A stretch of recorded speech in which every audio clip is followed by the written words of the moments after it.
Welcome to this very special episode of the Career Confidence Podcast today. I am really excited to share that this episode is a recent panel event that we did in Melbourne at the Ridges Hotel, the Tech Gala.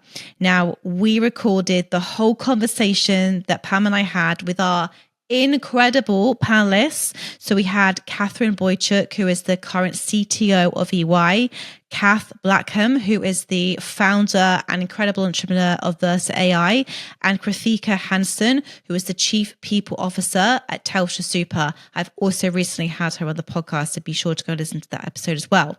But this panel discussion, wow, I am still on an incredible high from it.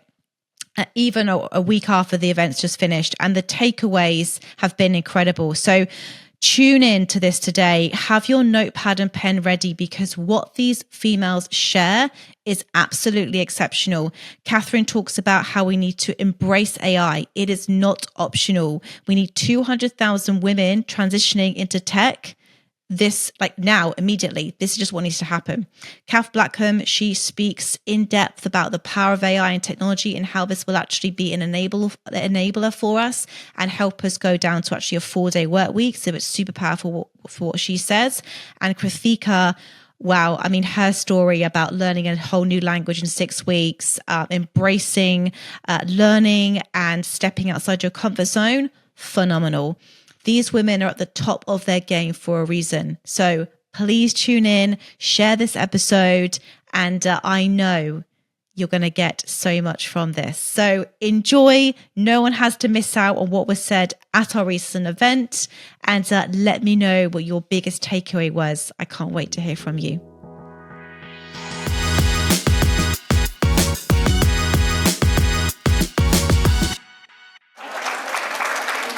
Thank you, Kyle. Woo! Thank you so much. Thank you so much to everyone for coming along. Georgie and I were just sitting looking out to the audience, and honestly, this was all born out of writing a little bit of an idea about how we could really begin to try and drive some change and have a bit of impact across D&I, across technology a couple of years ago. And it really is beautiful to see over time how the community has just grown and cultivated. And I know that there's some wonderful professional relationships and friendships that have really developed out of everything over the past few years. So thank you to everyone for being a part of it. Thank you, whether it's your first event or your 7th event. Thank you so much for coming along. It really is beautiful to see you all here tonight. Onto the panel. I don't know if you've noticed, but in order to be invited to be a panel guest tonight, your name had to start with a K. So we will move on to the introductions for all our top Ks.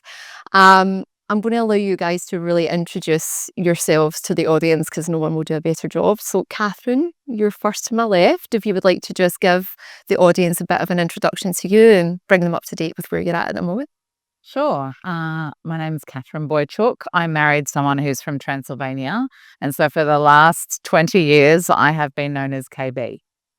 And in case you're wondering, a little girl chook and a little boy chook fell in love and got married. And that's how I taught my kids to say Boiciuc, so that they can pronounce their names as my Aussie kids. I am the Chief Technology and Innovation Officer at EY. I also sit on the board of the Bureau of Health Information for New South Wales Government. And I also sit on the board of Info Exchange, which is Australia and New Zealand's largest technology non-for-profit. We look after the technology services for 27,000 non-for-profits in the region that are all just working to make society a better place. And I feel it's our way to, it's our duty, right, in tech, to make sure we're giving back to those that have less resources to make their impact on the world. And I am here on stage today because I think that part of the responsibility that we all have being women in tech is to ensure that we pay it forward for the next generation. Thank you. Oh, let's not do that. That's too serious. Right. Hello, KB. I'm also KB, right? So now I understand why I'm here, just to support the actual KB. No, so I'm Kath Blackham. I've actually got a few businesses. So I started a digital agency back in 2010. And I then started a voice agency, which we'll talk about in 2017, which has become Versa AI. So I work in conversational AI, and we'll talk a bit about that today and my journey for sure. And I've also got an very small innovation consulting firm as well. My background was in tech startups, but I started the business because I really saw a need to show, not tell, how things could be done differently. And I'm really passionate about building businesses that are sustainable and using AI for good.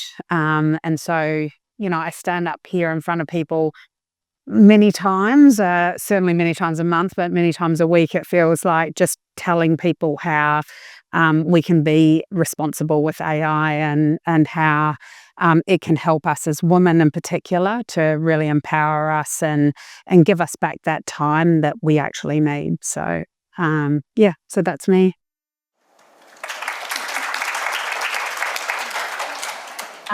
So I'm not a KB, I'm a KH.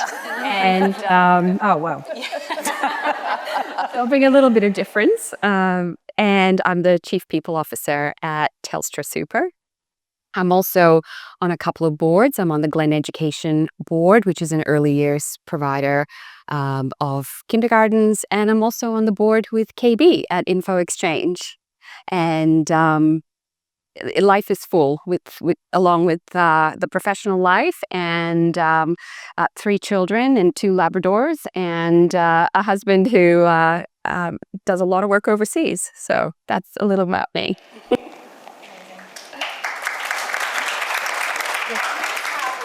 Hand for this incredible panel, because they've given up their time to share their knowledge. Thank you so much. I hope my mic's on. Yeah, it is. So, Katherine, we're going to sort of go through a bit of a journey through memory lane, because you didn't just step into the CTO role at EY. There was a journey that happened. So, on reflection, can you just talk to us about some of the steps that you took, any sort of moments when you reflect that sort of helped you to get to where you are today? I did what every 18-year-old did in 1998 and applied for every job in the Saturday newspaper. And I know that this story incredibly ages me, but I am quite proud of my gumption. I'm from Geelong, and I'm the daughter of an army sergeant and a CEO. And as a result, our family was often separated, half the world away. And as a result, we had a family philosophy, which was there's no such place as far away. And that meant that I was at a very early adopter of technology. I would fax my mum my homework. I would do whatever it took to ensure that my parents were a part of my life, even if we weren't physically in the same location.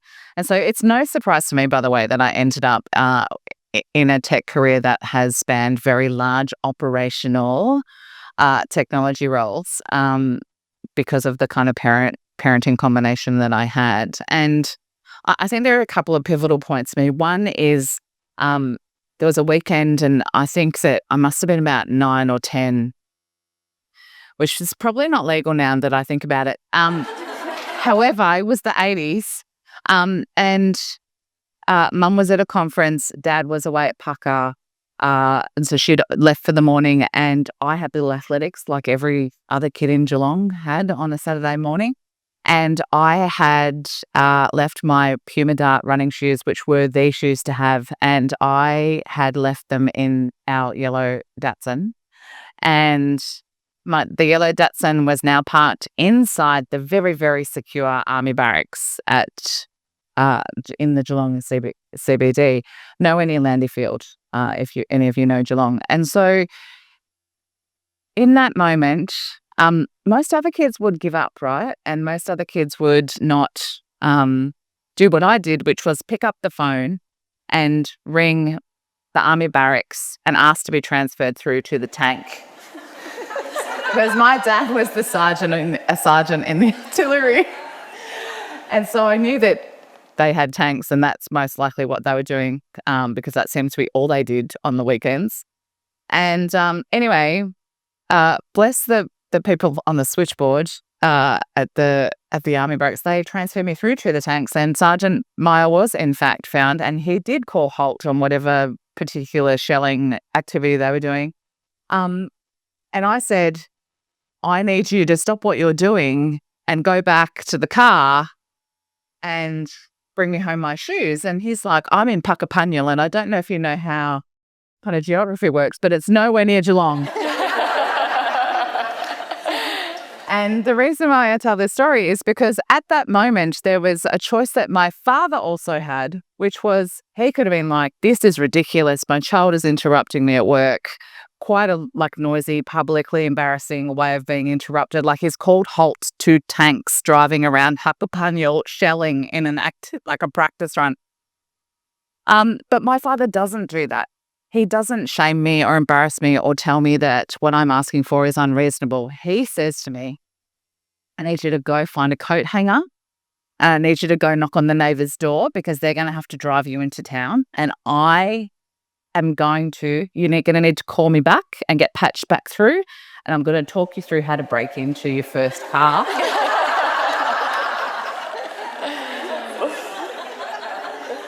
And fun fact, I was in. We ran around, knocked on the front door. The neighbours because goodness gracious, the Meyer twins were always asking for something, and so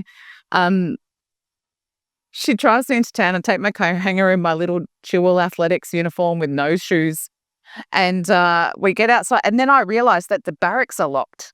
And there's barbed wire.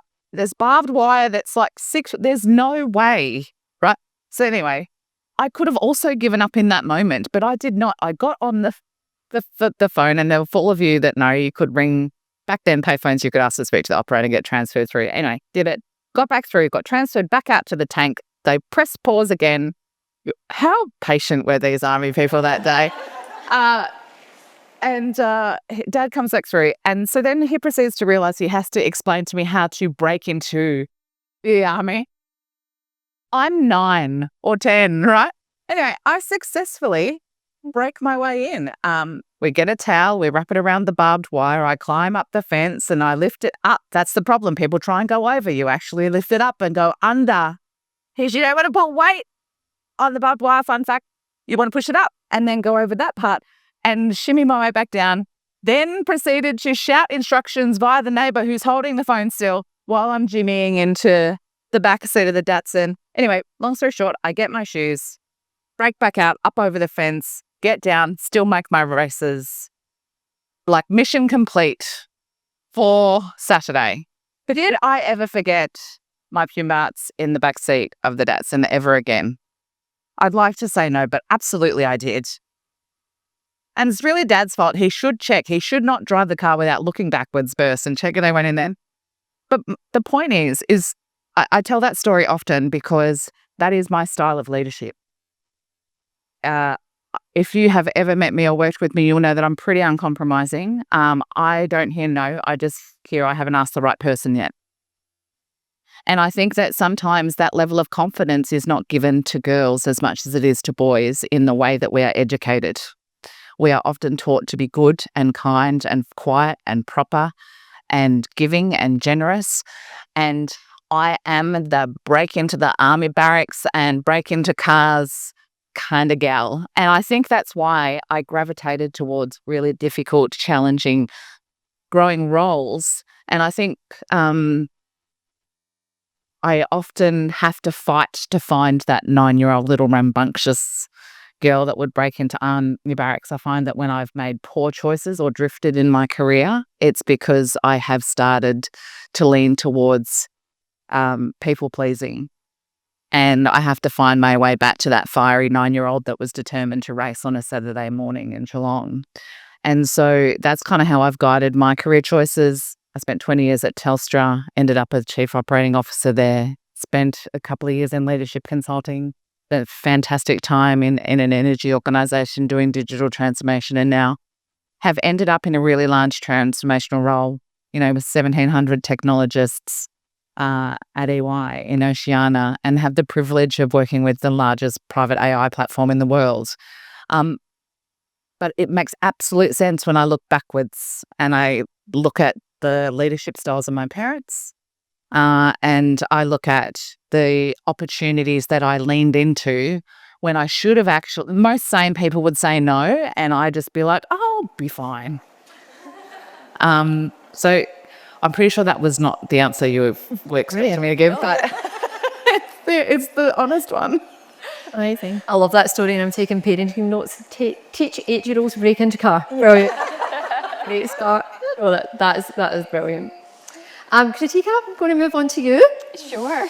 So you are currently the amazing Chief People Officer at Telstra Super, which again is just such a huge role and undertaking.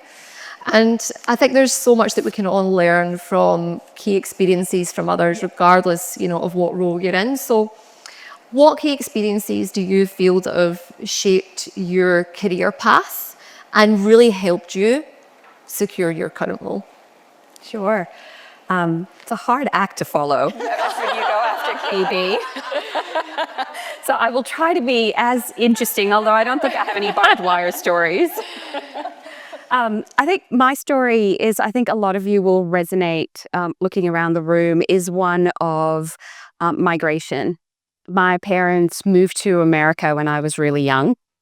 And before I hit year 8, I went to 7 different schools, and that was in a span of 3 years.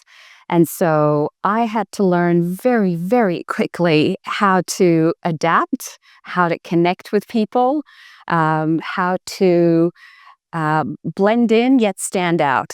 And the year was similar. It was the late 80s, early 90s, and there weren't a lot of people that looked like me in the places that my parents had moved to. And so I had to be very, very quick to figure out how you fit in. I think during that time, I think what I really built was the tenacity to say yes.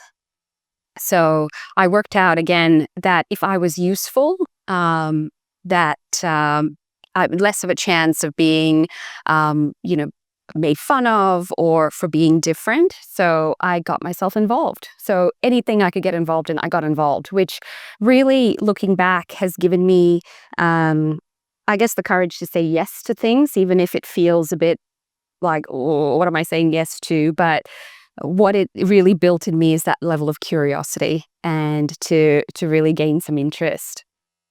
Fast forward a few years, I did my education in the States.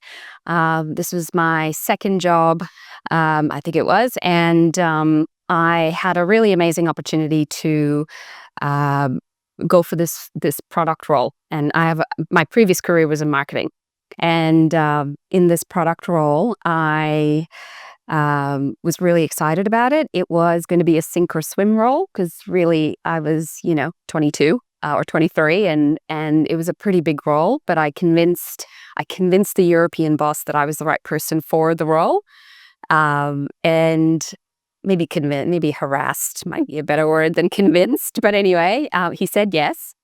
But then there was a small spanner in the works, and Georgie and Pam have heard this story. I moved to London, footloose and fancy free. And he says to me, oh, the role's actually in Barcelona, and you need to learn Catalan or else you won't have the job.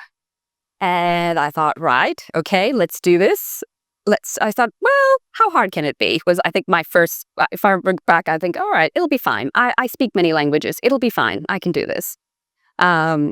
And he said, and you've got to interview. And I thought, what do you mean I have to interview? You told me I had the job. Anyway, I thought, all right. So I gathered friends, and this was before Duolingo or AI or any of those things. So, I'm like in the headphones, like Love Actually, that movie where he's learning the language for the love of his life. So I felt a bit like that, but for a job. And 6 weeks later, I did my interview in fluent Catalan. And I just went, right, and it just shifted something in me. And I thought, I can do the impossible. I can really do things if that's what I really want. And that was a crucible moment in many ways for me. So I went to Barcelona. I lived there for 18 months. It was one of the best jobs I've ever done. And soon after that job finished, I thought I'd be going back to the States or back to the UK. And an opportunity came up in Singapore, which was probably my next crucible moment. And I thought, yeah, I can do this job. That's all right. Again, I'm 25 at this point, so not very old in the grand scheme of things. And my boss says to me, "Oh, you're going to be doing a lot of work with Germany, and they're not great with English." And I thought, oh my God, here we go again. Although German was a bit harder, I have to say, but I got enough. I learned enough to get me through. But that was a tough job, but it was a great job because I learned so much about culture, especially different cultures. Not only living in Singapore, but also working with the Germans and how they like to work. I learned a lot about managing your stakeholders really, really well. And the third was just to not take myself too seriously, because it was such a serious workplace that I actually had to learn how to laugh and have a little bit of fun. So I did that role for a few years, and obviously I must have done okay because they said to me, will you move to Munich? And I thought, well, I'd love to, but I actually had a moment that changed my life, which is I met my husband and he was getting transferred to Melbourne. So I said, can I have another M city and not could we pick another M? So anyway, it didn't work out and I came to Melbourne, and that's when I had a career change without even meaning to be honest. I fell into this world of leadership and learning and development, and I fell in love with it. I did not think that's where I was going to go, but I think how I learned to build connections, how I learned to appreciate culture and understand differences in people is actually what makes us better and makes us stronger. All of that I've been able to put into practice, and over the years I've done different roles in professional services, and well, you can see the LinkedIn, it'll tell you everything, so I won't go into all of that. But where I am now is there's a real there's a real connection to purpose. It's a profit to members super fund. I never thought I'd end up in super, but what I have really loved is it brings together my exuberance for change, because the industry is changing, so the organization's got to change. That there is just so many wonderful things you can do. So in some ways, it's like a blank sheet of paper, so you get to create, which again is something that I learned along the way. And but it's the connection and the culture which probably really stands out for me, and of course all the things that underpin that. So this role in some ways has been a lovely culmination of all the things that's led me to this point. Amazing.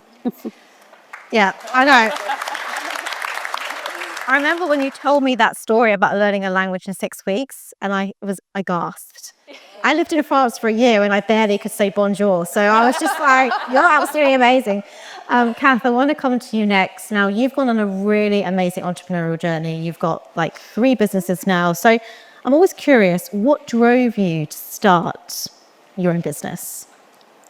Well, because I told you this story. So I know you're going to make me say. So the story is that and I've just got to be careful, but anyway, we're in a safe space, right? So I was being interviewed by this Dutch organisation that they chose 100 companies globally that they really thought were innovators, and then they set about and travelled around the world and met them, and then wrote a blog. They're an incredible company, and they chose us, and it was incredible. It was this real point, really amazing point for us.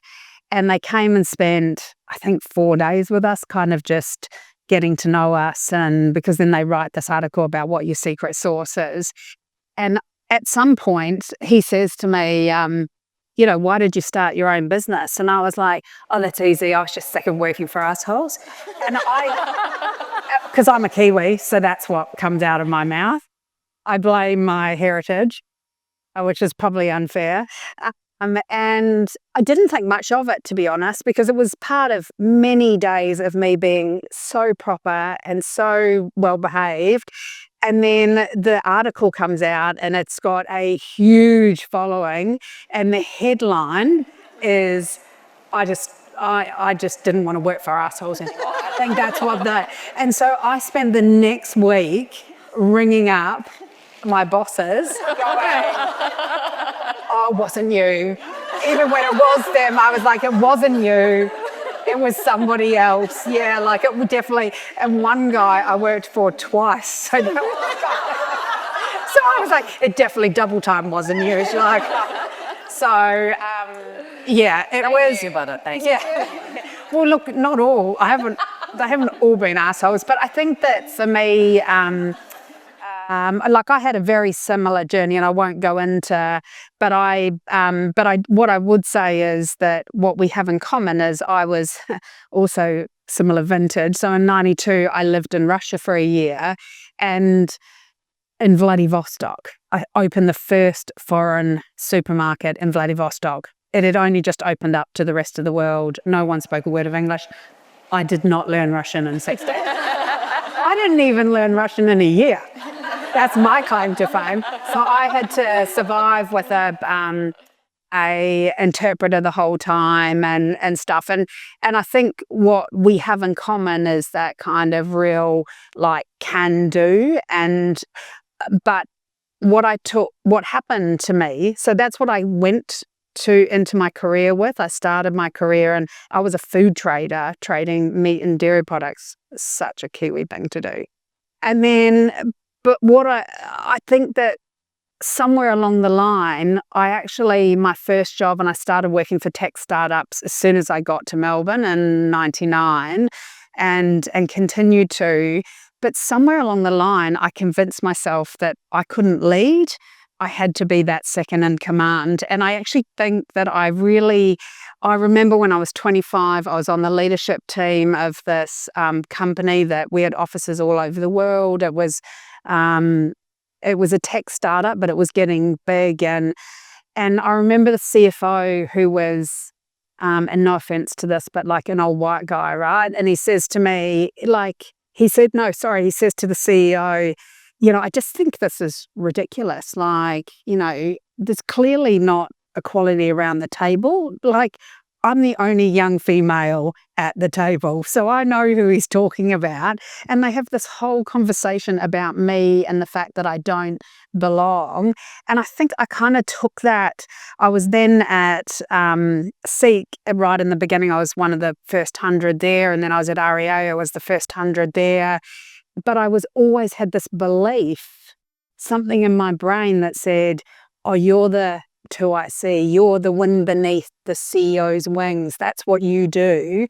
And I think it's a bit of a female thing. I don't think it's just females, but I do think it's something that it's a conversation we have with ourselves, and it's just not true. I then started my own business because I wanted to show people that you could manage people differently, do things differently. And I'm best known for the 4-day week. And I started that pretty quickly because I wanted to show people that things could be different. And as soon as I got into this leadership role, I was like, oh, actually, I can do this. But I didn't have this belief, and it hasn't always been easy. And I'm the CEO of a few different companies now, and one of them is I spend half my time in New York and half the time here. And I can tell you tonight, in front of you all, to get a little vulnerable, I have a lot of imposter syndrome at the moment. And someone said to me just recently, yeah, that's just because the startup that you got is just taking off. And when you're at that point, that's when you have the most. It's this feeling of like, oh my God, look at that.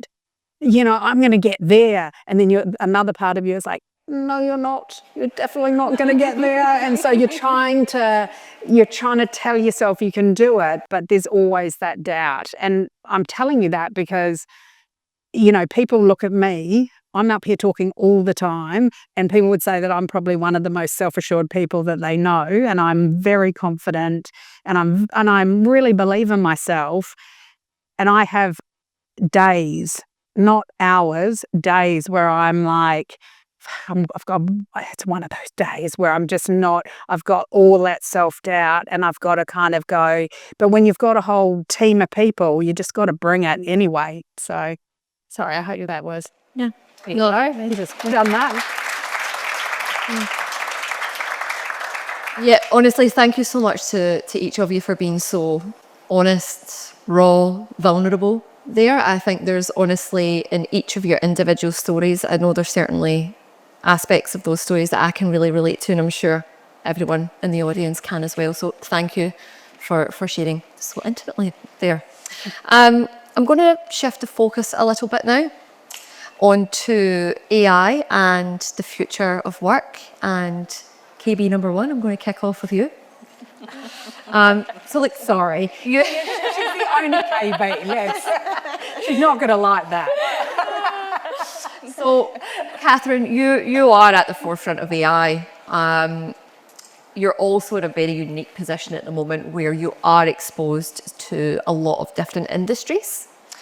I would really love to know some of the standout use cases that you have observed so far that you feel are driving real impacts.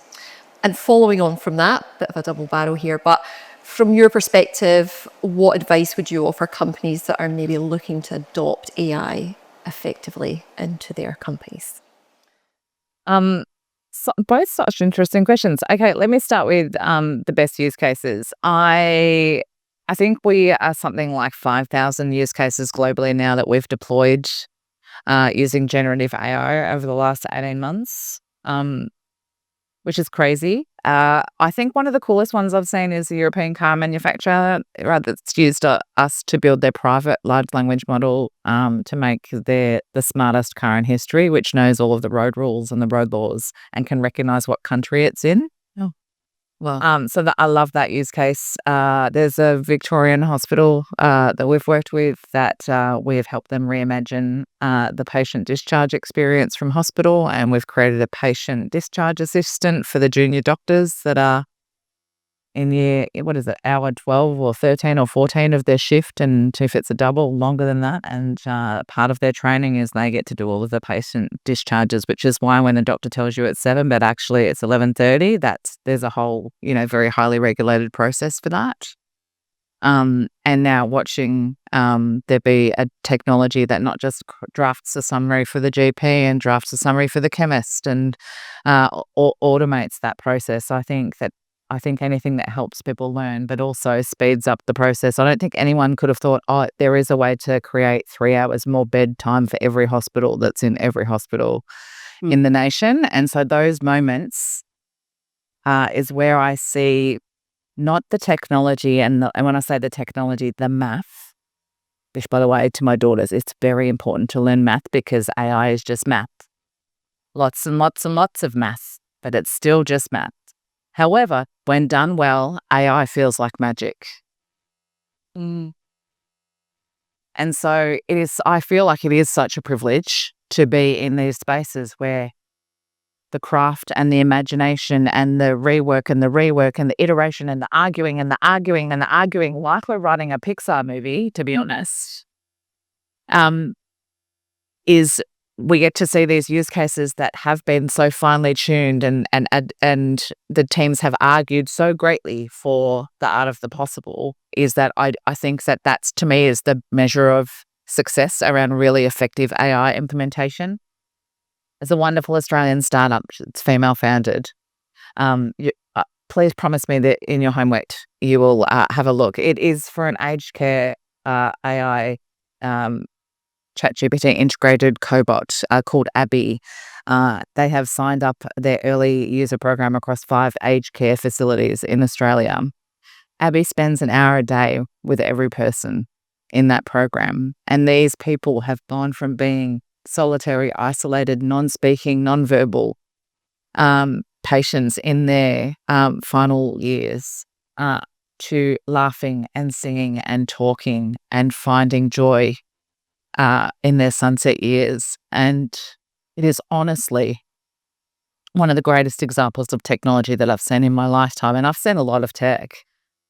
But I just imagine my parents, who are both elderly, and I imagine them sitting in a room waiting for me to try and get off a plane and get in the car and drive down and see them for that 1 hour a week, and what happens for the other hundreds of hours a week that I'm not there. And to think that we in Australia have such a thriving technology ecosystem, that we have a female-founded healthcare robotic company with Abby ready to go. Like Ed Husick, the minister, was on stage with Abby 3 weeks ago. And I was like at the CEDA AI Summit, and I was just there thinking, yes, but I want the next 10,000 companies to be founded by women. I want the next 10,000 of you. I don't have time. This is my point. We don't have time. We don't have time, which is going to be my second. I don't think it was the second part of the question. I'm gonna go there. But this is my point, right? I have an almost year 9er and a 10-year-old. And we had a debate this week in our house about the voluntary subjects for next year. She got her allocation, and she's like, I got forensic. She's going to be so upset that I'm telling this story, by the way. She's got forensic crime, PE, health and psychology. And I was like, where's the Digitech? And she's like, I wasn't feeling it. And I said, no, it's not funny. I said, opting out of technology is not a luxury women have. And so you speak with immense privilege to think that you have the opportunity to opt out, because you're actually saying, I'm going to give all of my power to other people for every single thing that I do for the majority of the rest of my life, that I'm not going to understand how it works. That is actually the choice that you made when you opted out of technology. How incredibly privileged are you to think that you don't need to know how anything is ever going to have to work for the rest of your life? Anyway, her punishment is she's doing her applied diploma in AI with IBM. I know there's some IBMers or ex-IBMers in the room. It is free. That program is free. So if you are yet to have a formal qualification in AI and you haven't started, it's a 6-month course. In 6 months, it's 3 hours a week. I'm like 75% of my way through it myself, because you've got to walk the walk when you're asking 11,000 other people to do it. But my daughter's punishment for not selecting technology as an elective next year is that she will not just be completing year 9, forensic crime and all of those other units. She will also have a diploma in applied AI. And the reason why it's important is this. It's because I've already lived through one technological transformation in which 90% of the wealth and the choices were made by men for society, white men for society. And I'll be damned if I watch another one go past and not they have a much better, diverse set of minds that are making the choices for that. Because these choices that we make with AI are going to last another 100 years. Digital, the .com era lasted more than 3 decades. 4 decades, technically. So are we prepared to let go of the next 50 years? And I know that wasn't the question, but I wanted to say it because I think it's so important to think that we are going to be raising, probably for the next 5 years, a couple of generations of kids that still have the opportunity to opt out of knowing tech. So it's up to us to be the custodians of the future and actually knock it back on course. We're going to have to pull the future forward. We're going to have to demand that our children, particularly our girls, participate. You can opt out at 18, but by then you'll have the diploma of AI, applied AI from IBM, and I won't care. Right? And that's I think the most important point, because the majority of people that I'm still in rooms with are men. And so that's my biggest challenge. And the reason why I'm doing this job is because we need 200,000 more Australians need to make a career pivot. Not my kids' generations won't be fast enough. We need 200,000 Australians to make a career pivot towards AI between now and the year 2030, which, let's be honest, real qualifications like by the time you get your applied AI, safe and responsible AI, maybe a couple of other ones, that's like a couple of years, right? We'll be at 2028 before you know it. And then we're going to be like, okay, where did they come from? And they're going to be teachers and nurses and bankers and aged care workers and truck drivers and Like, that is genuinely where we're heading. And I just like everyone to onboard as many women as possible. Okay, that is my tech talk. Thank you for coming.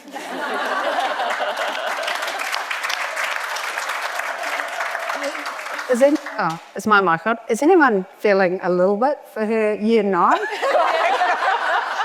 I'm like, can you imagine when it gets to year 11 and 12 and it actually matters? Like, it's going to be terrifying. Yes, you are. And you know what? I'm the nice parent. Holy hell. I love it. Who are you? Kath, Yes. I'll move on to you. So like AI is actually moving at such a rapid rate, and often, Georgie and I went down the odd rabbit hole with it, but it is crazy and it's going to move faster than any of us can imagine. Now, from your perspective, what are the most exciting opportunities that you think that AI is actually going to bring to our workplace over the next couple of years? Yeah, so I'm, and I talked a little bit about the 4-day week, and I'm going to bring it into why all of this matters. And I've kind of been working for 15 years to kind of bring all of this together and why I work in AI is because I am really terrified that I'm really terrified by everything that you just said, but I'm actually really also terrified that we are going to let an opportunity for taking some of the productivity gains. So 1926, Henry Ford and his cronies decided that they were going to go from a 6-day week to a 5-day week. And the only reason they decided that was not for the good of humanity, was because he worked out that no one was driving his cars or buying his cars because they didn't have enough time. So he was like, sweet, I know someone who can change all of this, 6 days to 5 days. 1926, so pretty much 100 years ago. We haven't changed since. Now, we've had the internet, we've had phones, we've had laptops, we've had lots of productivity. Those of us that have been around for a while have seen all of those gains and they're a little scary. You used to be able to go home at night from your work, not anymore. So it's with you all the time in your pocket, but we are definitely more productive. We didn't give any of that time back to people. And what scares me and keeps me up at night is that we are going to go through another evolution, and this is the big one, and we are not going to stop and say, actually, why don't we just give some of it? I'm not asking companies to give all of it away. I work in automation, right? We can automate up to 70% of call centers, sometimes 100%. So that's a lot of productivity gain, right? Just rather than letting all these people go, pay them the same, bring down their hours and let us work. And the kids should be only at school 4 days a week. They should be learning to give, doing their applied AI. Apparently School of Hard Knocks, she'd have them at school 7 days a week, let's be honest. It's like magic, though. Yeah, well, magic. It's not magic, it's hard work. But so that's my thing, is that, and where I think AI also comes into it, and it's something I'm super passionate about, is that there is this opportunity for us to build these hyper-personalized experiences. And I speak all about this a lot. We can use AI to. So when I present a lot on Future of Work, and when I'm presenting, there's always, what are you doing? And people go, well, I'm back 2 days a week, and I've got 3 days in the office, and everyone's 3 days in, or they call them twats, by the way, Tuesday, Wednesday, and Thursday. So that's 3 days a week in the office, 2 days a week from home. So that's apparently a thing. But that is missing the point. And I'll bring this back to females, because that's one of the reasons that we're here today, is that to some of you that are a little bit younger, here's the heads up. Menopause fucking sucks. Really badly. And all of you will go through it. No one misses out, people. It's a little present for all of you. Some worse than others. But what if we've got all these amazing women who in the middle of the afternoon, when they're in their 40s, it's a big chunk of time, are dying. Like they are literally dying. You are getting nothing from them. They are just doing this, like hoping that no one notices that they're really doing nothing. But what if you gave them a really personalised, where you were like, actually, for you, you get to not work in the afternoons. You can work in the morning, the afternoons. How about neurodiverse people? I've got a daughter who's neurodiverse. How about her and how she needs to work? So you can't say to everybody 2 days a week in the office and 3 days a week from home, because we're not all the same, and we're not even all the same throughout our lives, because I was hot to trot in my 20s and 30s, and by my 40s, I needed an afternoon nap. So, but I'm lucky because I get to make the rules. So for my team, they can structure their day. We've got core hours. And then in the afternoons, if they don't want to work, they can just do it in another time. And we only work 4 days a week, so there's a bit of flex. But it's 100, 80, 100, 100% of productivity and 80% of the time for 100% of your pay. And that is how every business everywhere in the world should be going when they start to find these productivity gains. And I stand up in front of you knowing that that is not going to happen. But I'm hoping that at least some businesses, and over a generation, because I think our kids... Or just for not work. Yeah, for probably not work, but hopefully they'll be smart enough and they'll demand it. Yeah, They'll demand it. yeah. But I think that I talk a bit about this. Sorry, but one more thing. Everybody here. There's some young ones, some not so young. No offence. The ones of us that are a little bit older, we're just merely custodians. So if you think that you are in charge, you are wrong. We are in a period at the moment where in the workplace we are mere custodians of a generation who are going to teach us how to work. We are just shepherding them in. And that's why we feel turmoil every day, because it's not something that's... And all we need to do is be flexible enough to be able to see what the young ones are telling us and do that. So that I feel really passionately about that, because I think you can see people fighting against it. Like I came into work every day, so you'll come into work every day. I love coming into work. It's the best. And it's like, yeah, you live in Toorak, mate. You can come in. It's like a 20-minute drive. That person, they come from Carrum Downs or wherever. I don't really know where that is, but I know it's quite a long way. It's a long way, and so when you're coming in, it's taking you a couple of hours, and that's not good for people. Like they should be able to. Those people, if they want, should be able to be at home. Sorry, I'll get off my soapbox. Who invited me?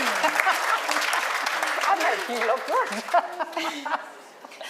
I knew this panel was going to get a bit heated, so this is good. I like a bit of debate, but look, I'm always really curious about AI and the amount of jobs that are going to be lost, right? There's no denying that. So Krithika, I want to come to you, the companies, business owners, HR people in the room that just really want to support the employees through this transition. What can they be doing? How can they be encouraging people to adopt this new technology? Any sort of thoughts on how we can make sure that we are transitioning people over? For some parts of it, I feel like saying ditto and ditto, but I won't. So I think companies and individuals have an enormous opportunity with what's going on right now.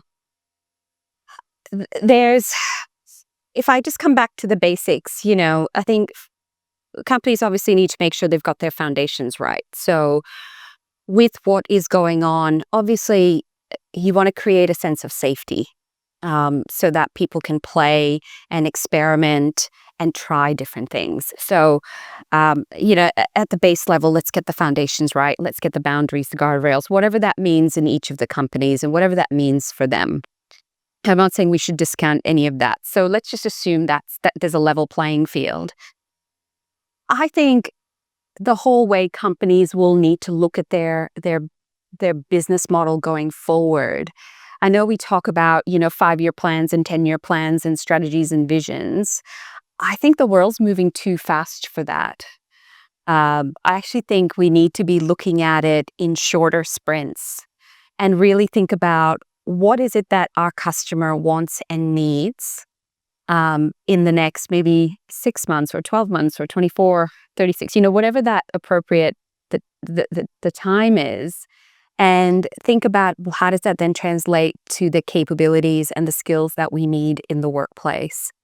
And how do we actually equip our people to have incredible careers in this changing time?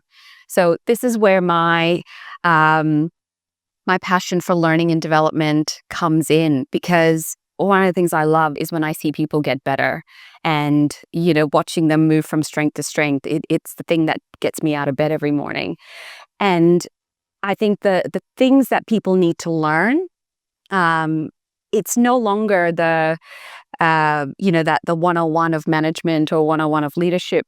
They're important, but I think that people can get, there's lots of different ways to get it. But I think where the investment needs to come is potentially making a deal with IBM and getting everyone to do, the AI, applied AI, the prompt engineering, the it's learning the tools of what is going to be part of our lives for the rest of our lives.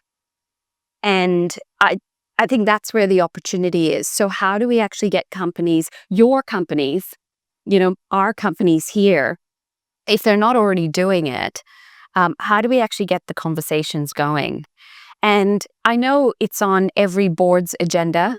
It's certainly a conversation, in KB and I are at board meetings.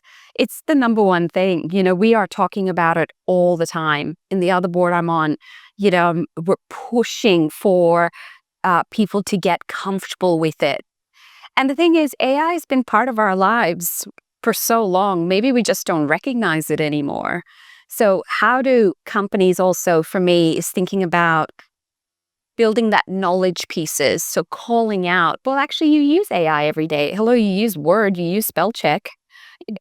Like, that's AI, isn't it? So how do we actually, 1, make it safe, 2, make it easy to understand, and 3, make it really accessible?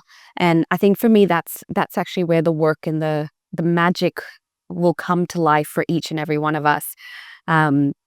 KB and I, we speak a lot, and one of the things she said to me early on, she said, every person's going to have a career in tech, whether they like it or not. And I have to say, it's stuck in my head.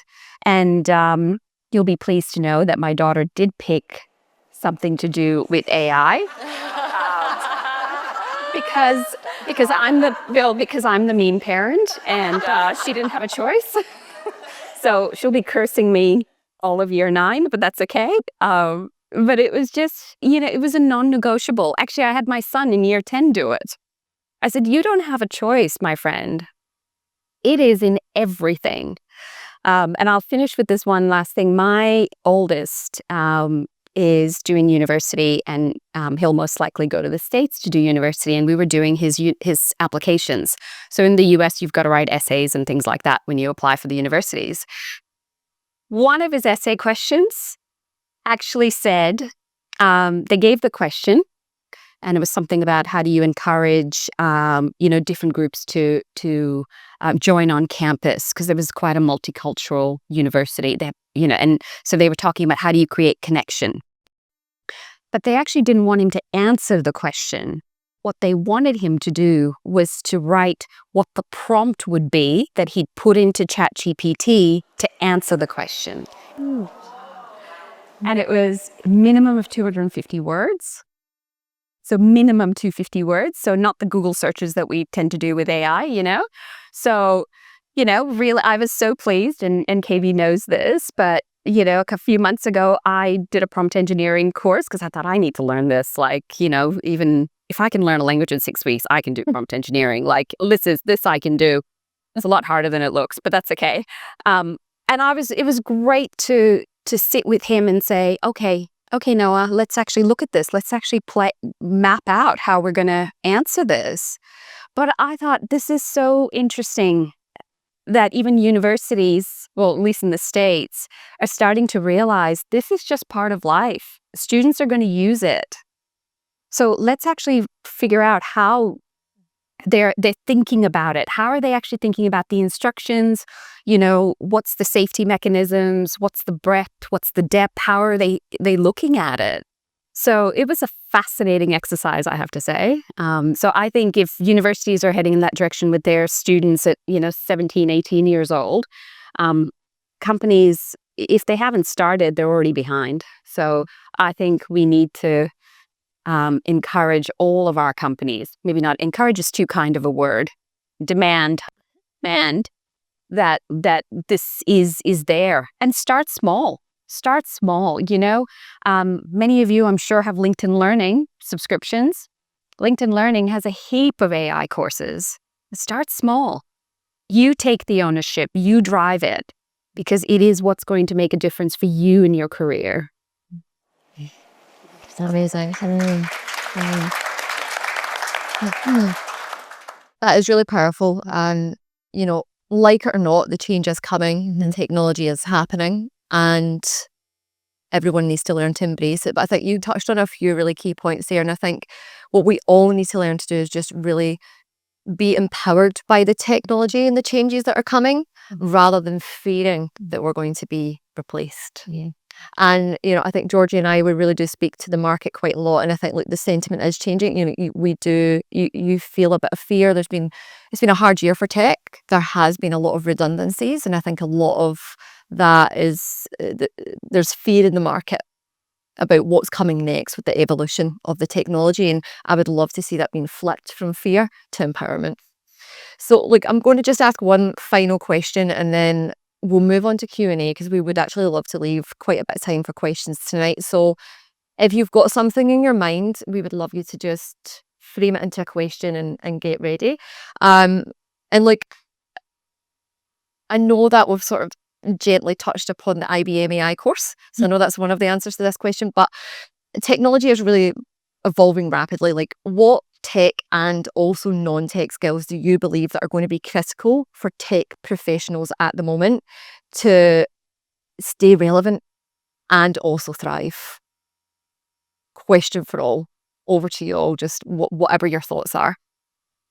I think, and I spend a lot of time with people that work with technology, just as my caveat for saying what I'm about to say. There's too many people talking about AI and not enough people practicing AI. Yep. Hallelujah. And so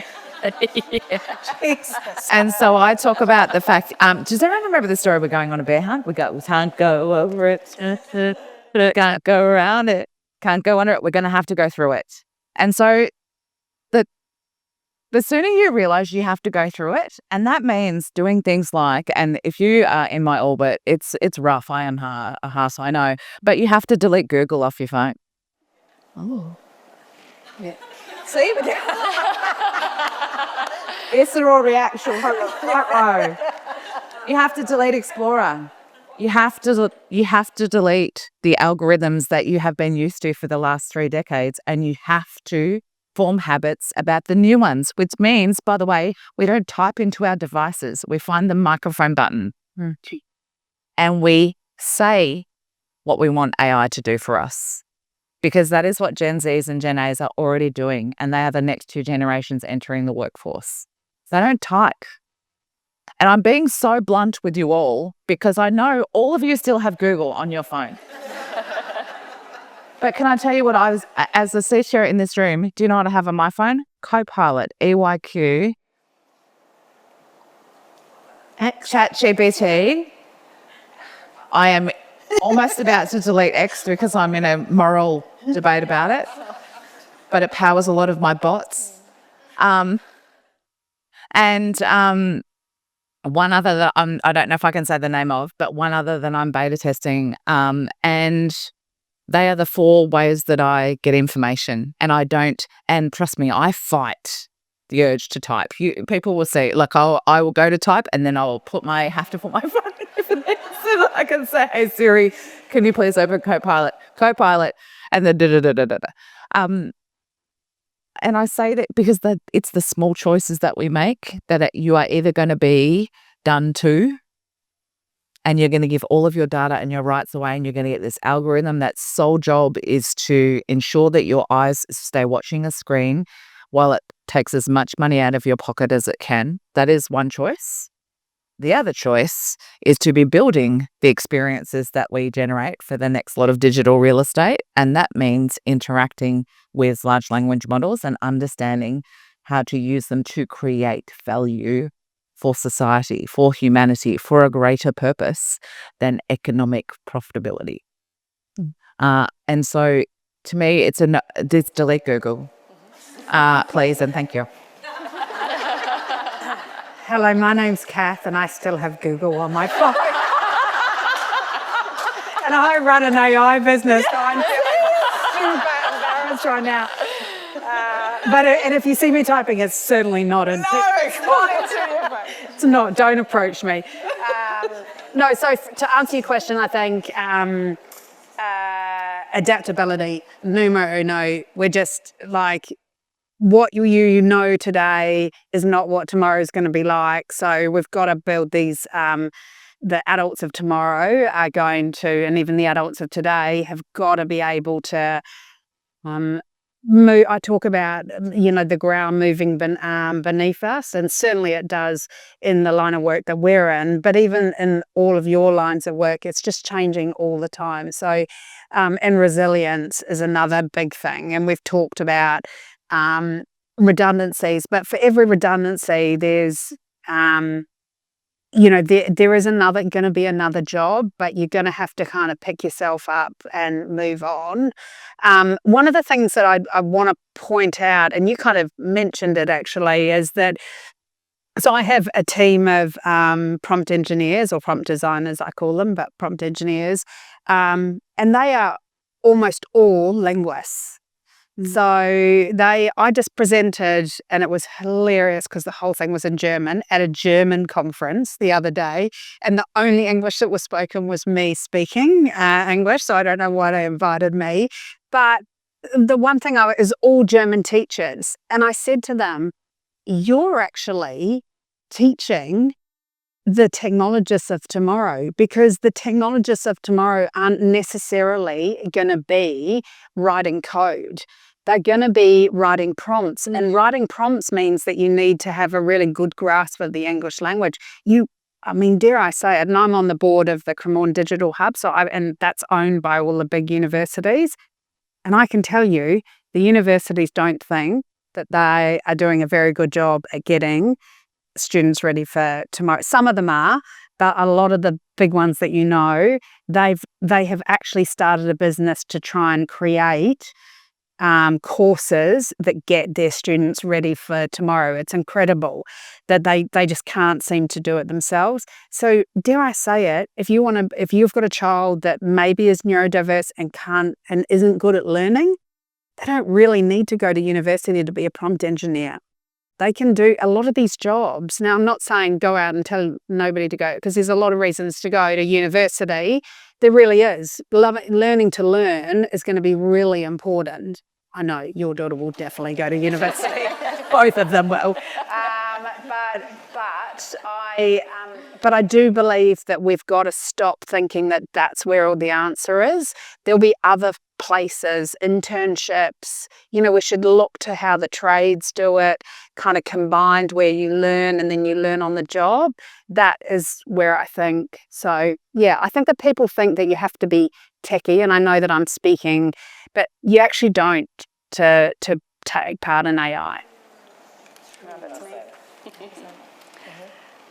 I think echoing what Kath just said, you don't have to be a techie to know AI. I'm not a techie.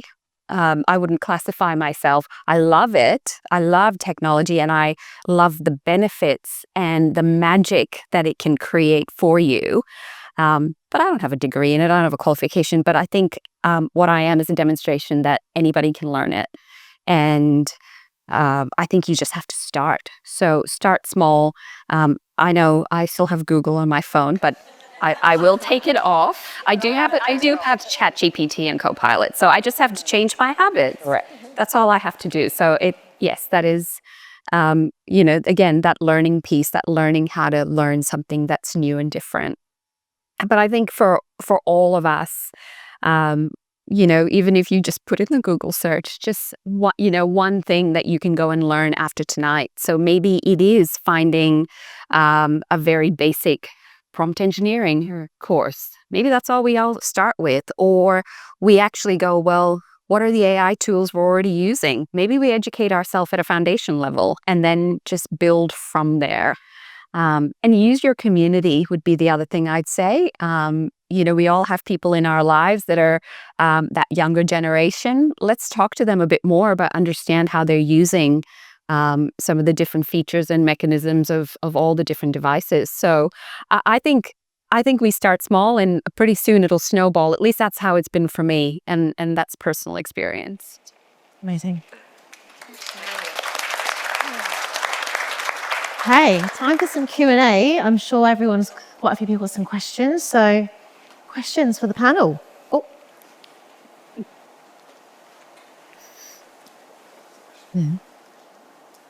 It was amazing panel and lots of laugh and also lots of lessons learned. So I'm Rahil. I was at IBM. So I'm the ex-IBMer KB was referring to in the room. So I spent 13 years at IBM designing and implementing AI. And I've joined RMIT, a university, a month ago to actually help bridge the gap that you were talking about. So I guess my question from you industry leaders are, how do we actually help? How do we get industry closer to university? Because universities is still that, I would say, originator of knowledge and skills. And having been in industry, I know there is a gap between what we teach at university and what is required at industry. But the question is that in this age of really rapidly evolving landscape of what skills are needed, how do you think we can actually bring this closer to actually maximize the output of our graduate to then become the equipped and ready workforce of the future in this AI-driven economy that we are going to? That was my question. So it was a bit long question. Yeah, do you mind if because I'm the Cremorne Digital Hub that I'm on the board of does exactly this, but so we've spent hours trying to work this through, and there's not an easy answer. But what I would say is that what we've come to is that it's really about finding amazing projects and startups and use cases, some of the things that you've talked about, and then bringing in universities to help on those projects. So kind of fusing together the academic side of the research side of things with real life examples and doing it that way. So that's what we're doing at Cremorne Digital Hub is finding corporates that want to have innovation programs, and then bringing in the universities and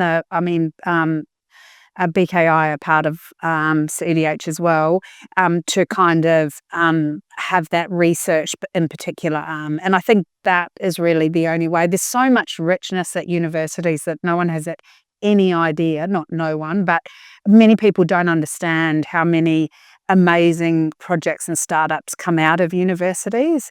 But it's just about finding those corporates that can sponsor those projects, I think it is.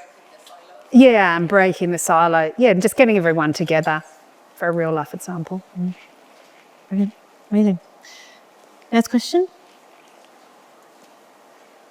Question at the back. Hi, Fazia, thank you so much. It was really great to hear from such a wide variety of experiences and histories, and really inspiring.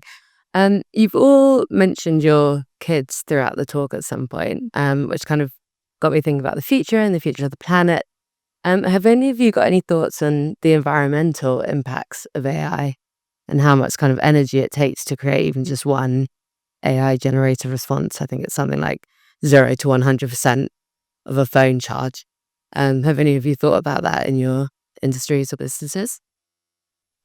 Absolutely, is the short answer. I think that when your purpose is to make to make a better working world is literally our purpose at EY. You can't walk past the technology conversation without having the sustainability conversation. They're directly linked. But I also, I don't know, there was an incredible technology artist that used to exist, and there's one meme that he drew, and by the way, it's still true, is that, the business will quite often say to the technology team, like, we're thirsty, and the technology team will hear they're thirsty.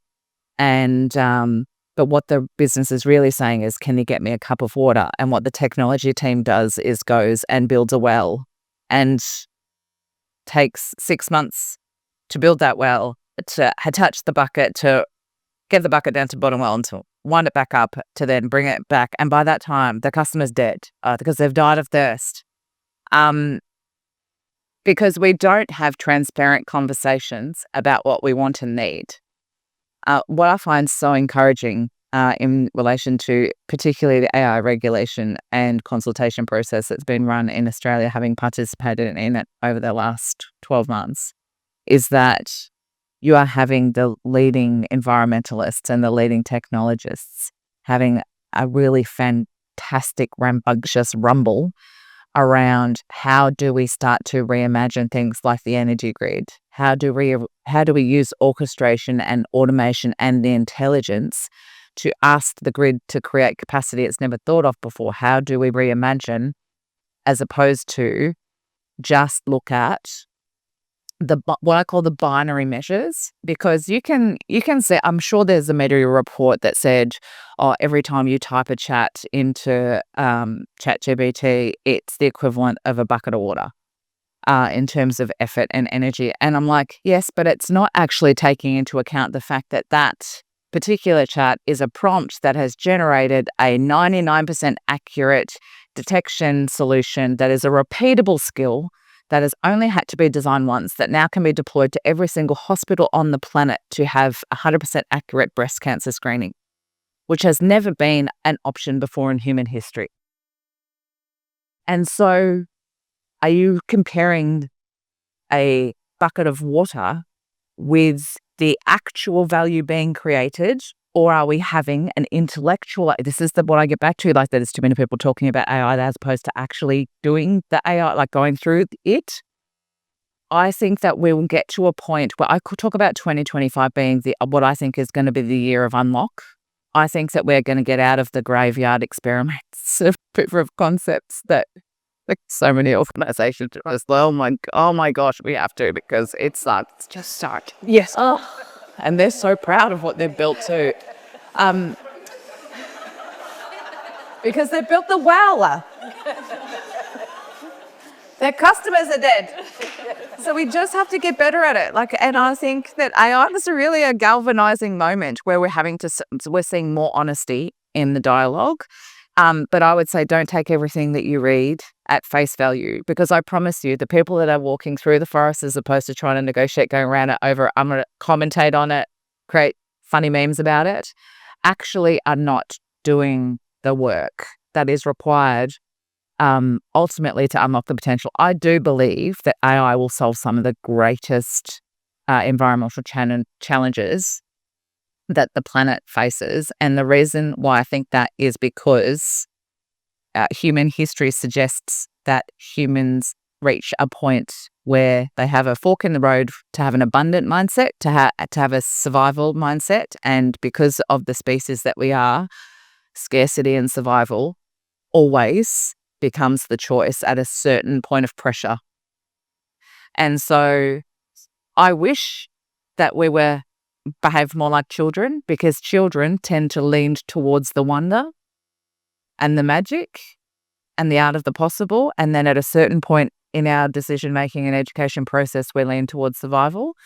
And so I like to think that with younger generations coming into the workforce, having them more freedom and more energy, I actually think that they will start to change and really shape the planet in terms of that art of the possible. For the first time, possibly since the Industrial Revolution, will we see things that we've never expected to see before.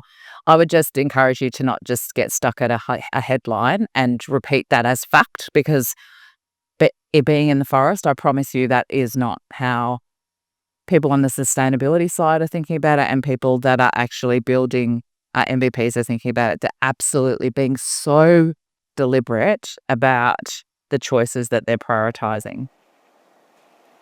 Good. Thank you. Does that idea? I know. Yeah. A couple more questions, and I'm sure we're all parched, ready for another glass of wine and beer. Thank you. Very inspiring evening that we've had tonight. So thank you very much, ladies in the Sisterhood Club, for bringing us together. Putting a bit of a live entertainment, creative arts slant on the conversation.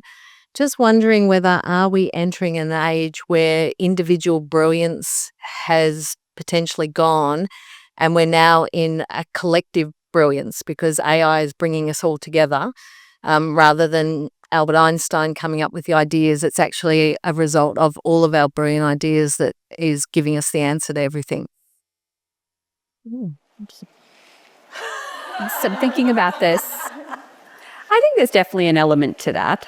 And I the reason why I've paused is because this past week I have spent doing an ethical leadership program with Krithika.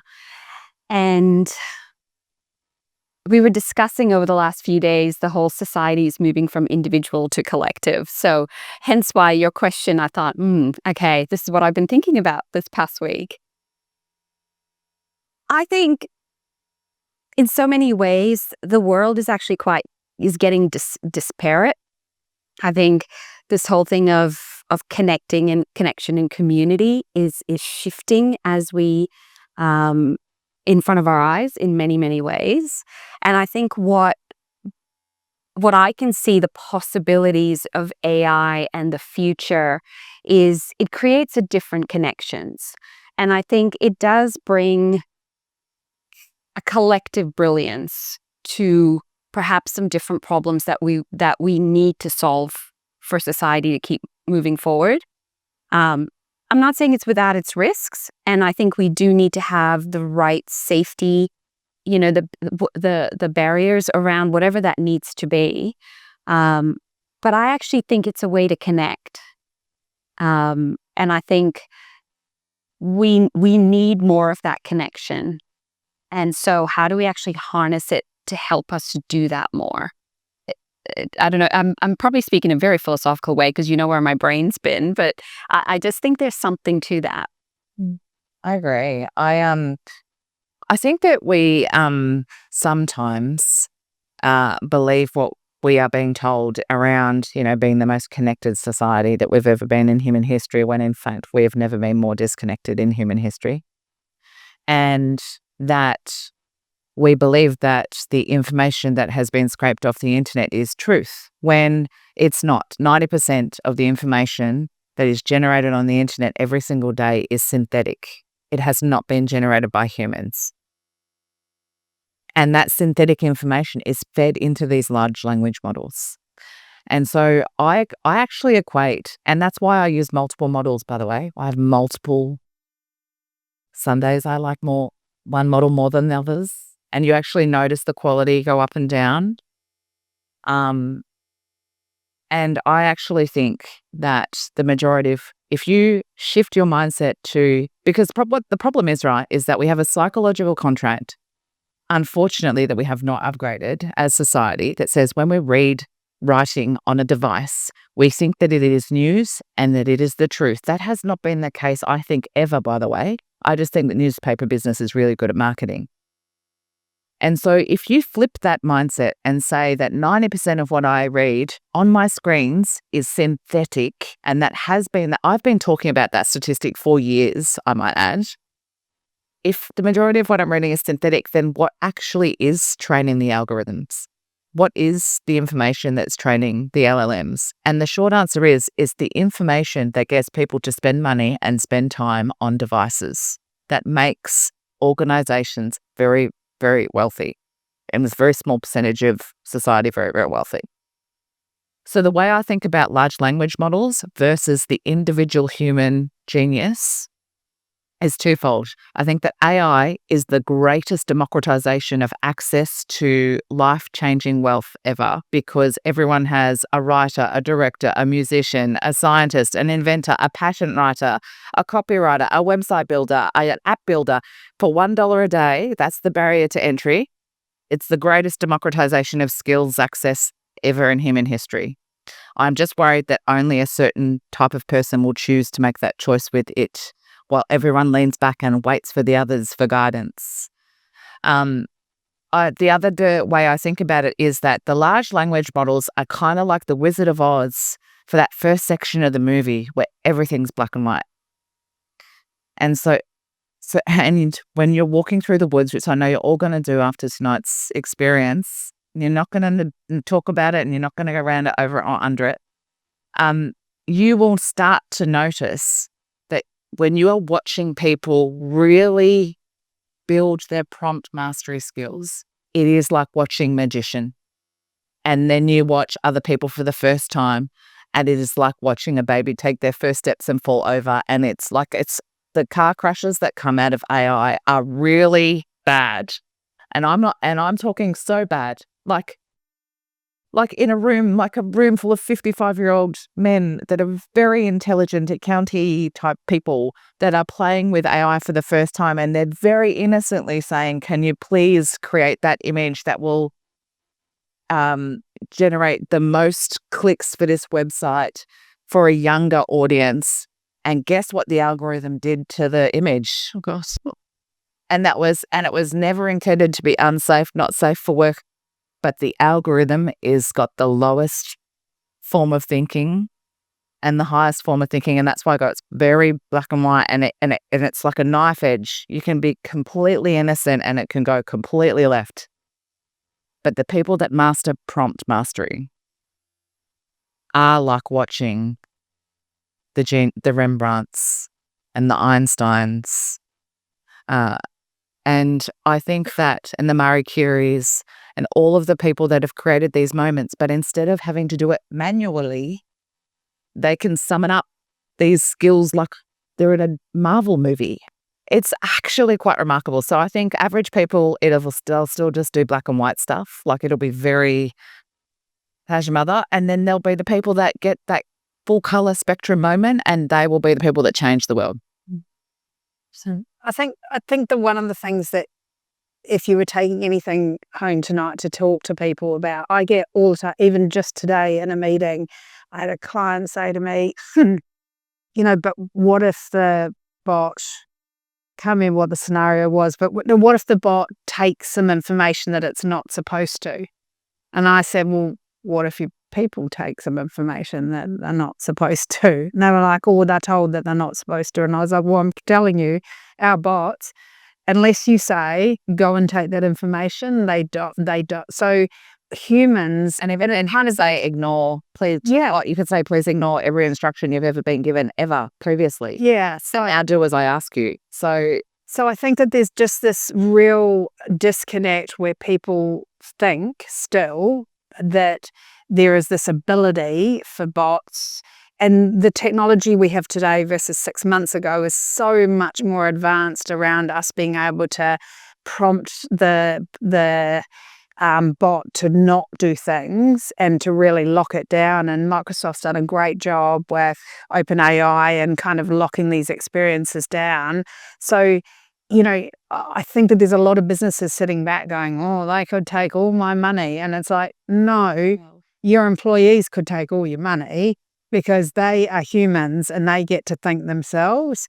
Bots are pretty dumb unless you make them smart. So I think that's really, and then you were talking about live experiences. My question to everyone is, what's going to happen? We're all going to have co-pilots, right? So in the next 5 to 10 years, we'll all have our own co-pilot, and we will tell our co-pilot to go and do things. So we won't interact with brands. Our co-pilot, can you go and book me an appointment? Can you go and do that?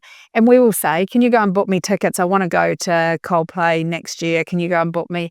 So how does that work? Because the experience that we have, I watch my daughter on, and we've got 6 people on trying to get tickets.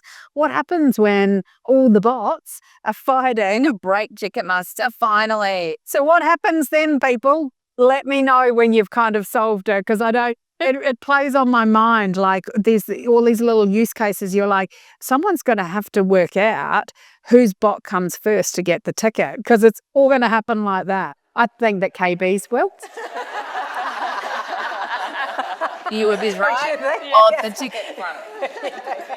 I do have. Katie's daughter will be doing it. Sorry, but off topic. No, amazing. Can we just have a hand for our panel, please? Thank you so much. That was absolutely amazing. And if you want to have more questions, obviously we'll go out and have some drinks and some more canapes. But thank you so much, everyone, for coming. And what an honor it's been to listen to you. Also, thank you so much. Thank you.